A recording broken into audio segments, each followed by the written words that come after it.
Hi. Sorry, I didn't see you there. My name is Eli Lynn. My pronouns are they, them, and welcome to this random room in my house. So I'm here today to teach you about a fundamental concept in stage combat called sightlines. I'm going to put it across when I say that, sightlines. I'm going to illustrate the idea of sightlines using a pretty basic unarmed stage combat technique, the slap. A little bit about me, so you know who it is that's teaching you to fake slap each other. I am an actor and a fight choreographer and an intimacy director, among other things. I have trained for over 10 years with the Society of American Fight Directors. I am a recognized advanced actor combatant with 5 international organizations and a teaching apprentice with Fight Directors Canada. I also assist Broadway fight director Ian Rose and J. David Brimmer. I am also a Ravenclaw, and my favorite kind of pie is key lime. So now you have all the information. First of all, a disclaimer. The technique I'm about to show you has been created to be safe and effective and repeatable. However, you can never learn everything about a movement form from a video, brilliant though the video may be. So while I am going to show you a stage slap that is very effective and has worked for many years for many people, keep in mind that this video is not going to make you a fight director. What you will walk away with, if I do my job right, is an expanded knowledge of the sneaky trickery that goes into making a good stage strike look good. So in the future, you'll have a better idea of why on stage you're being asked to move your hands in these funny ways, and you'll have more tools to be able to troubleshoot and keep that outside eye on your own physical stage stories. While practicing this technique at home, don't hit your housemates in the face.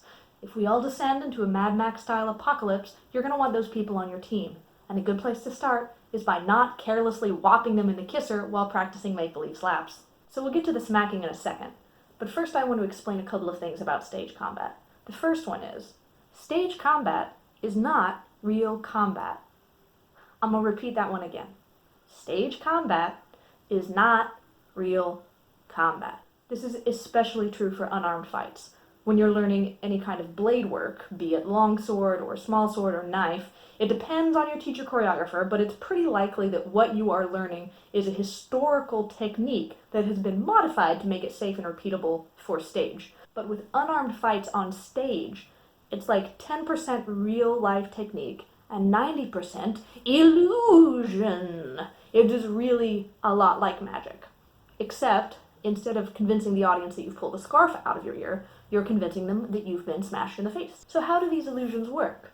Well, I'll tell you. Sightlines. But I hear you asking, Eli, what is a sightline? I'm gonna show you. A sightline is literally the line of sight of the audience. So if you were filming something, the line of sight, the sightline, would be what the camera sees. So in film, this can make magic a lot easier because you're only worrying about that one sightline of the camera. But in an audience full of humans, you're having to deal with maybe thousands of sightlines, and it is your responsibility to tell an equally awesome story to every single one of those sightlines, no matter where they are in the theater. As an example, here is a very simple slap. Oh, so much fun. Let's watch it again. Oh, amazing. As you can see, in this example, my lovely assistant and I are stacked. That means one of us is directly in front of the other.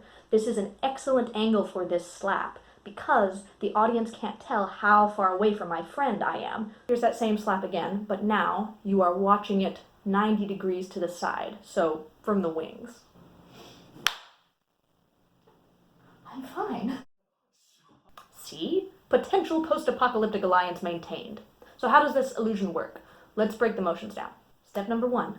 I make sure I am a good distance away from my friend. A solid safety while learning this slap is to make sure that you are far enough away that you could not hit your friend, even if you tried. So an arm's length away.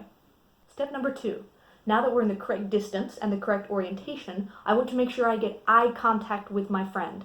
This is super important. If they aren't looking at my eyes, they are not ready to do this technique, and the technique relies on both of us doing it. So get eye contact.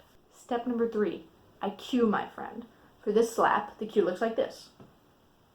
I raise my hand up, palm facing forward, out to the side of where my friend's face is. This not only cues the person getting slapped, it's also super important that the audience gets to see this part of the story. Step number 4.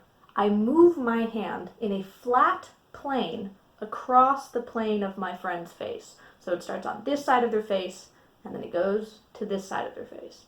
Super important, I am not swinging towards my friend. So if we look at it from the side, I am doing this in a straight line.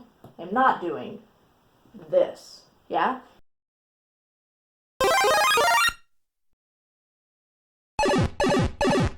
It's like we are on either side of a cafe window and I am vigorously washing the pane of glass in between us. If I swing towards my friend, I am smashing the glass and I am losing my job at the cafe.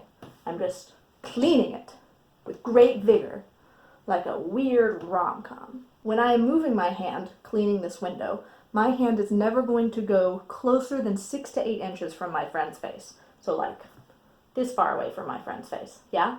Getting my hand closer won't actually make this slap look any better. It will only dramatically increase the chances that I accidentally hit my friend in the face, which is not what I want to do.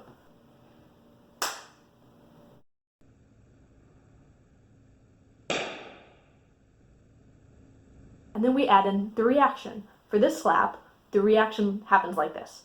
I wait until their hand gets about level with my nose, and then I turn my head suddenly to the side their hand is going to. I don't need to turn it all the way around here, because that's going to give me whiplash, and that's going to suck. I'm actually only turning it to about 45 degrees, and you can see in this video, I do a little head bobble, which kind of makes it look extra gross.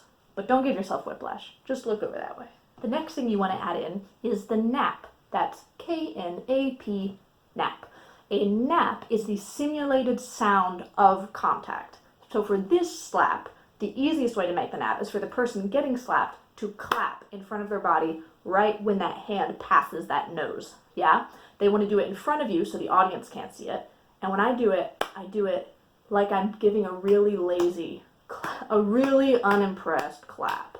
I don't want to do this because it doesn't sound as good, and all the people behind me will see my shoulders do this monkey cymbal thing, and then the magic will be ruined. I want to do a lazy golf clap.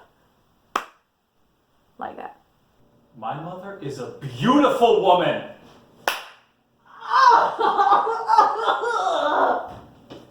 Okay, that was good. That was really good acting. Et voila. The magic of this slap happens because my hand appears. Then my hand disappears behind your face, and there is a sound, and then my hand reappears. So your brain fills in the middle bit and tells the story of that hand hitting that face. Magic. So here's where sightlines come in. Take a look at this sweet diagram that somebody drew. It's me, someone's me. So let's imagine that this audience member has an invisible thread that runs from their eyes through the actor's face and then out the other side. In order for those eyes to believe that something has struck the actor's face, whatever thing is doing the striking has to break that line. So, in the slap we just did, actor A raises their hand on this side of actor B's face and moves it this way.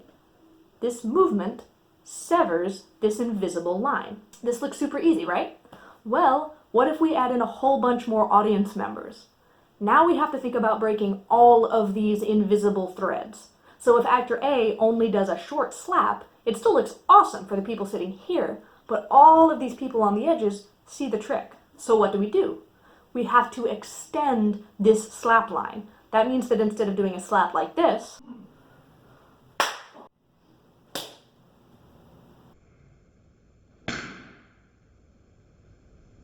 we do a slap like this.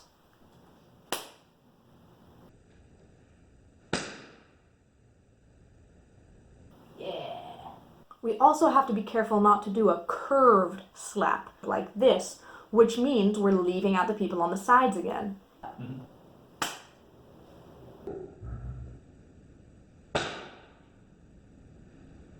So this stage slap can actually be a super hard trick to do because as humans, what our bodies want to do is curve that slap because after all, that's the way we would actually slap someone. But remember, we're not actually slapping anyone. We are using fight magic to tell the story that we have slapped someone.